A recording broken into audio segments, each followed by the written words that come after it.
بسم اللہ الرحمن الرحیم۔ رات کے وقت یہ کلمہ پڑھ کر سو جائیں۔ خواب میں آپ کی پریشانی، بیماری اور مشکل کا حل آپ کو پتہ چل جائے گا۔ انشاءاللہ یہ بہت ہی مجرب عمل ہے۔ آج رات پڑھ کر آپ خود اپنی آنکھوں سے دیکھ لیں۔ میرے محترم عزیزوں اور اللہ والو، آج کا جو وظیفہ ہے وہ کسی بھی بیماری یا پریشانی میں مبتلا افراد کے لیے بہت ہی خاص وظیفہ ہے۔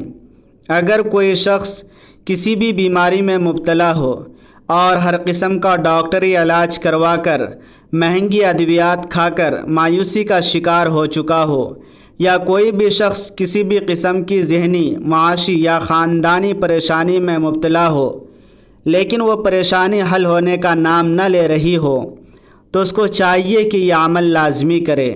انشاءاللہ اللہ خواب میں ان کو ان بیماری کے حل کا راستہ دکھا دیں گے، اور اسی طرح مصیبت اور پریشانی سے نکلنے کی صورت کی طرف رہنمائی فرما دیں گے۔ یہ بہت ہی آزمودہ عمل ہے۔ اللہ والو، انسان پر جب بھی کوئی بیماری آتی ہے، پریشانی آتی ہے، تو یاد رکھیں کہ اللہ رب العزت ہی انسان کو اس بیماری سے شفا عطا فرماتا ہے، اس کی پریشانی کو دور فرماتا ہے۔ بعض اوقات شفا کسی ظاہری سبب یعنی ڈاکٹر یا دوائی سے حاصل ہوتی ہے، اور بعض اوقات اللہ بغیر کسی سبب کے ہی بیماری سے شفا یاب کر دیتا ہے۔ لیکن یہ بات ہمیشہ یاد رکھنے کی ہے کہ شفا تو اللہ رب العزت ہی دیتا ہے۔ اللہ رب العزت کے علاوہ کون ہے جو شفا دے سکے؟ اور اسی چیز کو حضرت ابراہیم علیہ السلام نے قرآن مجید میں اس طرح بیان فرمایا، اور جب میں بیمار پڑتا ہوں تو اللہ ہی مجھے شفا بخشتا ہے۔ اسی لیے ہر مسلمان کے لیے ضروری ہے کہ وہ اپنی بیماری کے لیے شفا صرف اللہ کریم سے طلب کرے۔ میرے بھائیوں اور بہنوں، یاد رہے کہ اسلام ہمیں علاج کرانے سے منع نہیں کرتا۔ ڈاکٹر کے پاس جانا، دوائی لینا سنت ہے، لیکن اس سے پہلے یہ ضروری ہے کہ اپنا یقین اللہ پر مضبوط کیا جائے۔ حضور پاک صلی اللہ علیہ وسلم کی تعلیمات کے مطابق اپنا علاج ان چیزوں سے کرنے کی کوشش کی جائے جن میں اللہ رب العزت کے پیارے حبیب صلی اللہ علیہ وسلم نے شفا بتلائی ہے۔ یاد رہے کہ قرآن مجید کو خود اللہ رب العزت نے مومنوں کے لیے شفا بتلایا ہے، بلکہ یوں فرمایا کہ ہم نے اس قرآن کو مومنوں کے لیے شفا اور رحمت بنا کر اتارا ہے۔ معلوم ہوا کہ اسی قرآن پاک میں اللہ رب العزت نے شفا رکھی ہے، لیکن افسوس کہ ہم قرآن مجید سے دور ہو چکے ہیں اور ہمارا یقین صرف ہسپتالوں اور دوائیوں پر رہ گیا ہے۔ میرے محترم عزیزو، آج کی اس ویڈیو میں آپ کو قرآن مجید ہی سے ایسا وظیفہ بتانے جا رہا ہوں جس وظیفے کی برکت سے آپ کے جسم کے اندر کی کوئی بھی بیماری نہیں رہے گی، ہر طرح کی بیماری سے آپ کو نجات ملے گی۔ یہ عمل بہت ہی پیارا عمل ہے جو کہ خالصتاً قرآنی عمل ہے۔ اس عمل سے اپنی بیماریوں کا علاج بھی کریں اور اپنے مریضوں کا علاج بھی اسی عمل سے کریں۔ یہ عمل قرآن پاک کی کس آیت کا ہے اور اس عمل کو آپ نے کیسے کرنا ہے، اس بارے میں مکمل تفصیل جاننے کے لیے میری آپ سے گزارش ہے کہ ویڈیو کو آخر تک ضرور دیکھیے گا تاکہ کوئی بھی اہم بات آپ سے چھوٹ نہ جائے۔ اللہ والو، جب انسان پر مشکل آتی ہے تو سب سے پہلا جو کام مسلمان کو کرنا چاہیے وہ ہے اللہ کی طرف رجوع، یعنی جیسی ہی بیماری یا پریشانی کا سامنا ہو، 2 رکعت نفل صلاۃ الحاجت پڑھ کر اللہ رب العزت سے دعا مانگے، اپنے لیے شفا طلب کرے۔ اگر شفا نہیں ہوتی تو پھر صدقہ کرے، کیونکہ احادیث میں یہ بات ثابت ہے کہ اللہ رب العزت صدقے سے پریشانیوں اور مصیبتوں کو ٹال دیتا ہے۔ اور پھر معالج کے پاس جائے۔ آپ کو معلوم ہونا چاہیے کہ جو طاقت اللہ رب العزت نے قرآن پاک کے الفاظ میں رکھی ہے وہ طاقت دنیا کی کسی اور چیز میں نہیں ہو سکتی۔ ذرا سوچئے، حضرت خالد بن ولید رضی اللہ تعالیٰ عنہ کا وہ مشہور قصہ کہ کفار نے ایسا خطرناک زہر تیار کیا کہ اگر زمین پر گرتا تو اسے بھی جلا دیتا۔ کفار نے دعویٰ کیا کہ جس کے بدن کے ساتھ یہ زہر لگے گا وہ زندہ نہیں بچ سکے گا۔ جب حضرت خالد بن ولید رضی اللہ تعالیٰ عنہ نے یہ بات سنی تو آپ نے فرمایا ذرا میں بھی دیکھوں وہ زہر کیسا ہے۔ کافروں نے جب وہ شیشی دی تو آپ نے نبی پاک صلی اللہ علیہ وسلم کی بتلائی ہوئی دعا پڑھی اور وہ زہر پی لیا۔ کفار کی آنکھیں پھٹی کی پھٹی رہ گئیں۔ اللہ والو، اسے بولتے ہیں اللہ پر کامل یقین۔ اگر 1000 بار بھی قسم کھائی جائے تو یہ بیجا نہ ہوگا کہ اللہ کا کلام اور پیارے نبی کے بتلائے ہوئے اعمال میں بہت بڑی طاقت ہے۔ محترم ناظرین، لوگ آج کل اس وظیفے کے پیچھے ہی پڑ گئے ہیں، کیونکہ بے شک اللہ ہی مدد کرنے والا ہے۔ انسان جب دنیا کے سہاروں سے مایوس ہو جاتا ہے، جب ہر دروازہ بند نظر آتا ہے، جب اپنے بھی ساتھ چھوڑ دیتے ہیں، تب ایک ہی ذات ہے جس کی طرف دل خود بخود متوجہ ہوتا ہے، اور وہ ہے اللہ رب العزت کی ذات۔ یہی وجہ ہے کہ لوگ وظائف، اذکار اور دعاؤں کی طرف رجوع کرتے ہیں۔ قرآن مجید میں اللہ تعالیٰ فرماتا ہے کہ جو شخص اللہ پر بھروسہ کرتا ہے اللہ اس کے لیے کافی ہو جاتا ہے۔ ہم آج جس دور میں جی رہے ہیں یہ فتنوں کا دور ہے۔ پیارے آقا صلی اللہ علیہ وسلم کی امت کے لیے سب سے بڑا خطرہ اور سب سے بڑا فتنہ آج کے دور میں مال و دولت اور پیسہ ہے۔ آج دنیا میں جس قدر بھی قتل و غارت ہو رہی ہے، بے حیائی پھیل رہی ہے، فحاشی پھیل رہی ہے، ان سب کی وجہ صرف پیسہ ہے اور دنیا کی ہوس ہے۔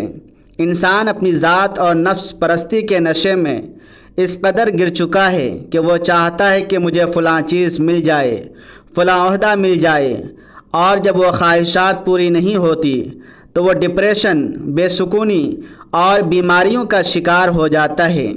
پھر وہ نیند کی گولیاں کھاتا ہے مگر سکون نہیں ملتا۔ سکون تو صرف اللہ کے ذکر میں ہے۔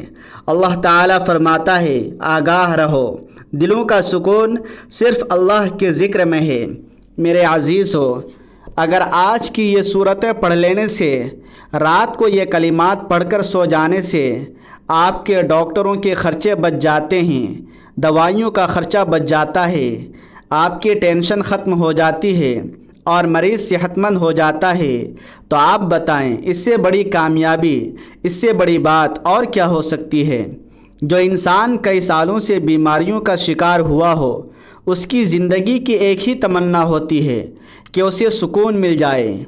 آج جو وظیفہ میں آپ کو بتانے جا رہا ہوں، اس طریقے سے آپ نے صورتیں اور کلمات پڑھنے ہیں اور ان کو پڑھ کر سو جانا ہے۔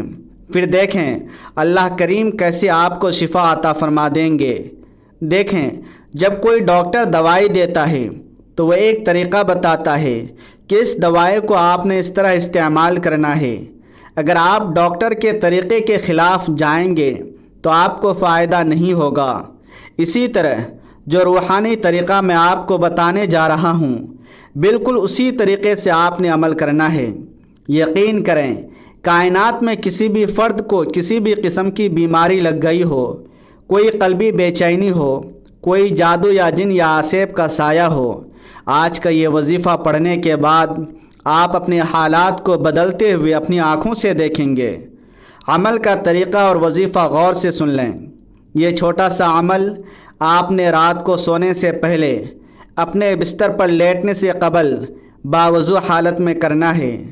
سب سے پہلے آپ نے خلوص دل اور کامل یقین کے ساتھ دنیا کے تمام خیالات کو ذہن سے نکال کر حضور پاک صلی اللہ علیہ وسلم کی ذات اقدس پر ایک مرتبہ درود ابراہیمی پڑھ لینا ہے۔ ثواب کی نیت سے ذرا ایک مرتبہ میرے ساتھ بھی پڑھ لیں۔ اللہم صلی علی محمد وعلی آل محمد کما صلیت علی ابراہیم وعلی آل ابراہیم انک حمید مجید۔ اللہم بارک علی محمد وعلی آل محمد کما بارکت علی ابراہیم وعلی آل ابراہیم انک حمید مجید۔ درود پاک پڑھنے کے بعد آپ نے قرآنی کلمات کی یہ تسبیح کم از کم 33 مرتبہ اور اگر ممکن ہو تو 100 مرتبہ پڑھنی ہے۔ وہ کلمات یہ ہیں: حسبی اللہ لا الہ الا هو علیہ توکلت وہو رب العرش العظیم۔ اس کا ترجمہ ہے کہ مجھے اللہ کافی ہے، اس کے سوا کوئی عبادت کا مستحق نہیں، میں نے اسی پر توکل کیا ہے اور وہ عرش عظیم کا مالک ہے۔ اللہ والو، جب آپ یہ پڑھتے ہیں کہ مجھے میرے اللہ کافی ہے، تو گویا آپ نے اپنے تمام دکھ، اپنی تمام بیماریاں اللہ کے حوالے کر دیتے ہیں۔ یہ قرآنی تسبیح پڑھنے کے بعد آپ نے اللہ تعالیٰ کا ایک بہت ہی پیارا اور جلالی نام یا وہابو کی مکمل ایک تسبیح یعنی 100 مرتبہ پڑھ لینی ہے۔ الوہاب وہ ذات ہے جو بغیر کسی حساب کے عطا کرتی ہے۔ جب ڈاکٹر جواب دے دیں تب بھی وہ ذات عطا کرتی ہے۔ اس کے بعد آپ نے ایک تسبیح استغفر اللہ کی پڑھنی ہے، کیونکہ بعض اوقات ہمارے گناہ ہماری دعاؤں کی راہ میں رکاوٹ بن جاتے ہیں اور استغفار سے وہ رکاوٹیں دور ہو جاتی ہیں۔ اس کے بعد آپ نے قرآن مجید کی 2 سورتیں سورۃ الفاتحہ اور سورۃ الکوثر 7 مرتبہ پڑھنی ہے۔ یاد رہے کہ سورۃ الفاتحہ کو خود نبی پاک صلی اللہ علیہ وسلم نے شفا فرمایا ہے، اور پھر آخر میں آپ نے دوبارہ 1 مرتبہ وہی درود ابراہیمی پڑھ لینا ہے جو آپ نے عمل کے شروع میں پڑھا تھا۔ یہ وظیفہ مکمل کرنے کے بعد آپ نے اللہ کے حضور رو رو کر، گڑ گڑا کر اپنی بیماری اور پریشانی کے لیے دعا مانگنی ہے، اور پھر کسی سے کوئی دنیاوی بات نہیں کرنی، بس اسی باوضو حالت میں اپنے بستر پر سو جانا ہے۔ اللہ والو، جب آپ یہ عمل مسلسل 3 دن تک کامل یقین کے ساتھ کریں گے تو انشاءاللہ خواب میں آپ کی پریشانی، مشکل اور بیماری کا حل آپ کو پتہ چل جائے گا۔ غیب سے ایسے اسباب پیدا ہوں گے جو آپ کے وہم و گمان میں بھی نہیں ہوں گے۔ اگر آپ کے گھر میں کوئی اور بیمار ہے اور وہ یہ عمل نہیں کر سکتا تو آپ اس کی نیت سے پڑھ کر اس پر دم کر سکتے ہیں یا پانی پر دم کر کے پلا سکتے ہیں۔ آخر میں اے میرے پیارے بھائیوں اور بہنوں، یہ بات اپنے دل میں بٹھا لیں کہ مشکل وقت ہمیشہ رہنے کے لیے نہیں آتا، یہ بھی اللہ کی طرف سے ایک آزمائش ہوتی ہے جو انسان کے ایمان کو مضبوط کرنے کے لیے آتی ہے۔ جب حالات بگڑ جائیں، راستے بند نظر آئیں اور دل بے چین ہو تو گھبرانے کے بجائے اللہ تبارک و تعالیٰ کی طرف رجوع کریں، اس کا ذکر کریں، اس پر بھروسہ رکھیں اور اس وظیفے کو اپنا سہارا بنا لیں۔ دعا ہے، یا اللہ، جو بھی اس ویڈیو کو دیکھ رہا ہے، سن رہا ہے، اس کی تمام پریشانیوں کو دور فرما، اس کے دل کو سکون عطا فرما، اس کے رزق میں برکت عطا فرما، اس کی جسمانی اور روحانی بیماریوں کو شفا میں بدل دے اور اسے اپنی رحمت کے سائے میں رکھ۔ میری آپ سے گزارش ہے کہ اس صدقہ جاریہ کے عمل کو اپنے دوستوں، رشتہ داروں اور بھائی بہنوں کے ساتھ ضرور شیئر کریں تاکہ اور بھی مسلمان بہن بھائی اس سے فائدہ اٹھا سکیں۔ اللہ پاک میرا سنانا اور آپ کا سننا اپنی بارگاہ الہی میں قبول و منظور فرمائے، آمین ثم آمین۔